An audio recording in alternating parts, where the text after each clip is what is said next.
इसमें चर्चा हम लोगों ने नया अध्याय शुरू करा था बहुपद। तो उसमें बहुपद के बारे में बात हुई थी कि वो बहुपद किस चर राशि में है। बहुपद के मानक रूप के बारे में चर्चा हुई थी कि आरोही या अवरोही क्रम में लिखना है एक्स की घातों के जो भी चर है। शून्य बहुपद, एकपदी, द्विपदी और त्रिपदी बहुपद के बारे में चर्चा हुई थी।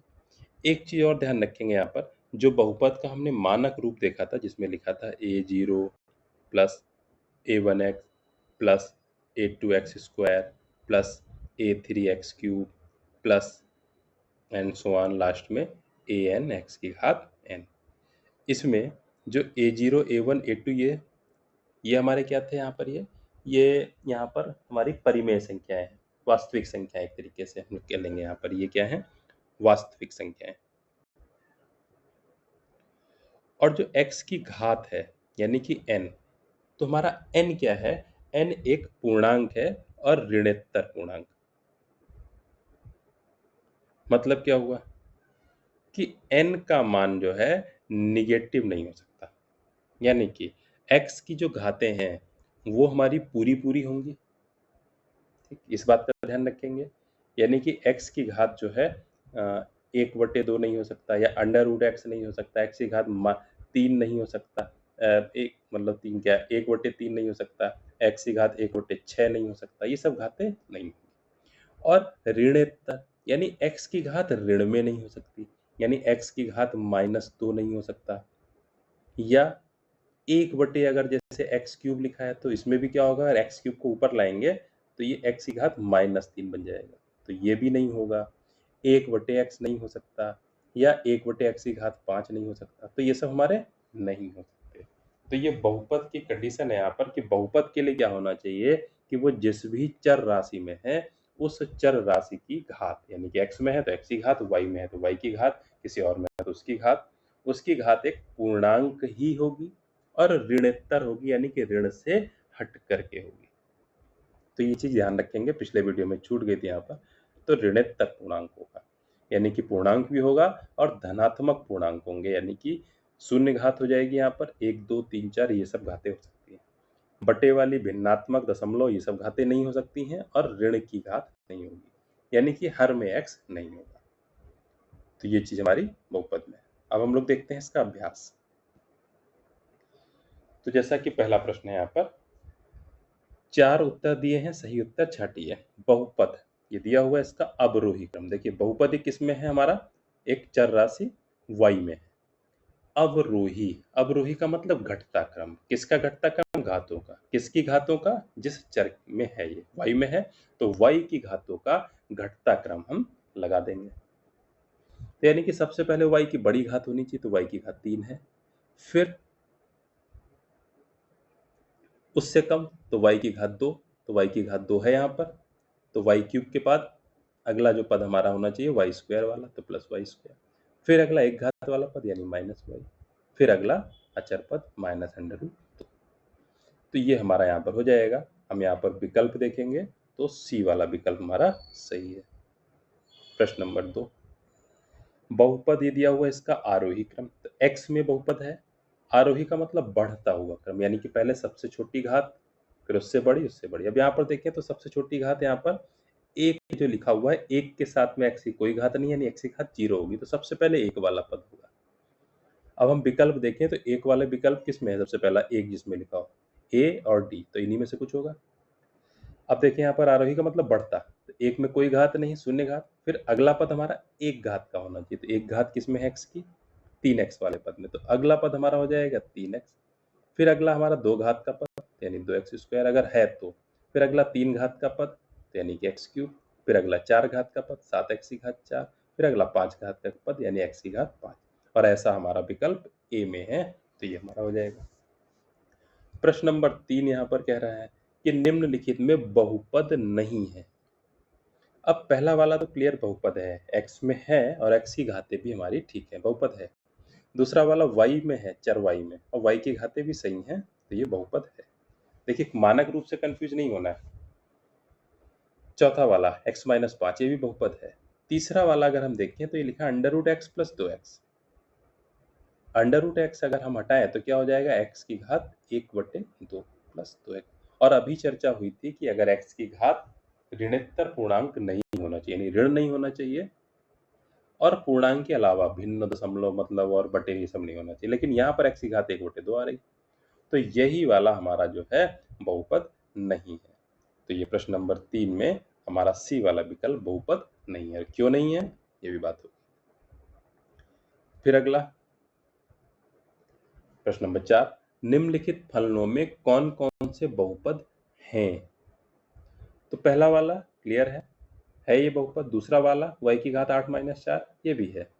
तीसरा वाला देखिए यहाँ पर x प्लस 1/x, बटे में x आ गया। इस बटे वाले x को अगर हम ऊपर ले जाएंगे तो क्या हो जाएगा, x प्लस x की घात -1। नीचे वाली घात कितनी थी 1, ऊपर लाएंगे तो -1। तो यहाँ पर -1 घात लग गई, इसीलिए ये बहुपद नहीं है। और इसी तरह से चौथा वाले में √x लिखा है, तो √x को हम क्या लिखेंगे, x की घात 1/2 यहाँ पर हो जाएगी। तो x की घात यहाँ पर 1/2 हो गई, तो 1/2 का मतलब कि ये भी हमारा बहुपद नहीं। तो तीसरा और चौथा ये बहुपद नहीं है, बाकी बहुपद हैं। प्रश्न की भाषा जरूर पढ़ लेंगे। पूछ रहा है कि निम्नलिखित में से कौन कौन से बहुपद हैं, तो पहला वाला बहुपद है, दूसरा वाला बहुपद है, बस। अच्छा हाँ, ये भी प्रश्न है इसी में, कौन कौन से बहुपद है। अब ये पांचवा, इसमें हमको क्लियर दिख रहा है यहाँ पर कि x की घात जो है ये बटे में भी है, और इसको जब हम हल करेंगे तो कटेगी भी, लेकिन जब गुणा करेंगे इसको तो ये बटे में घात हमारी बनी रहेगी, x की घात 2 जो है ये। तो हल करेंगे तो ये बटे में आएगा, तो ये बहुपद हमारा नहीं है। अगला वाला बहुपद है।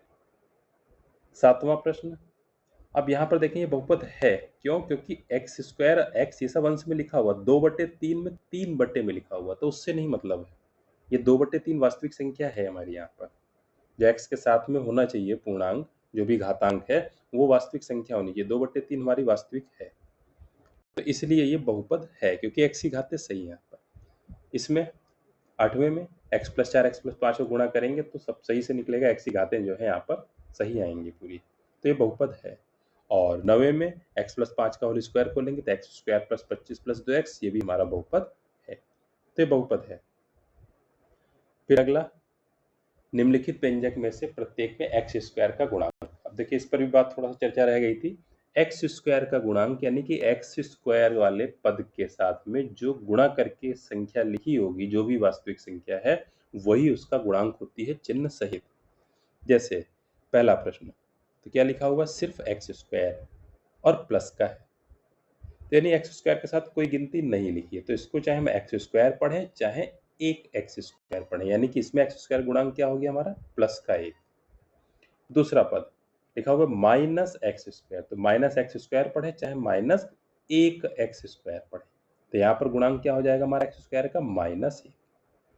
तीसरा, x² के साथ में क्या लिखा हुआ है, इंटू करके π/2, तो गुणांक क्या हो गया, π/2। चौथा, x² का पद यहाँ पर देखें तो चौथे में x² का पद हमारा है ही नहीं।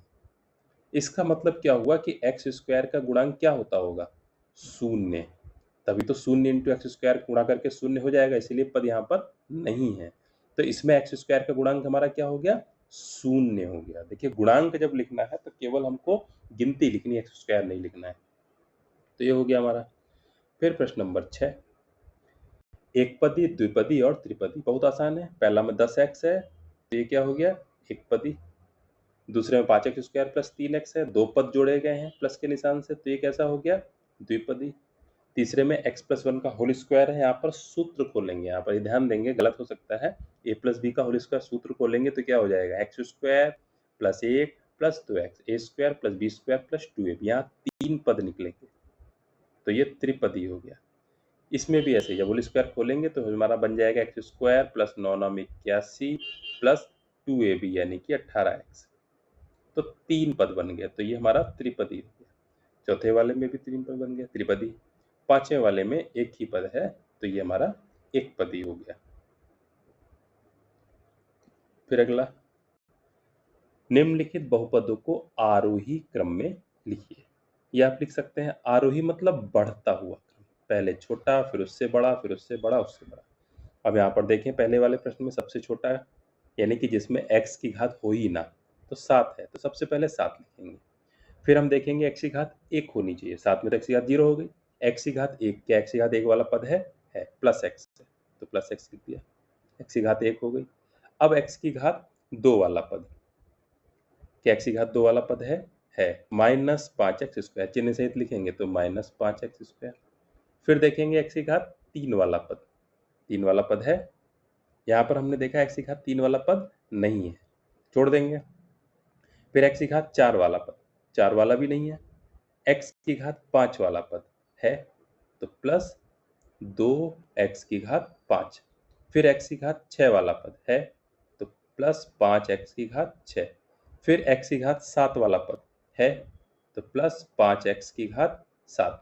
फिर x की घात 8 वाला पद है, तो प्लस x की घात 8, और उससे ऊपर के कोई पद यहाँ पर नहीं है, तो ये आरोही क्रम हो गया।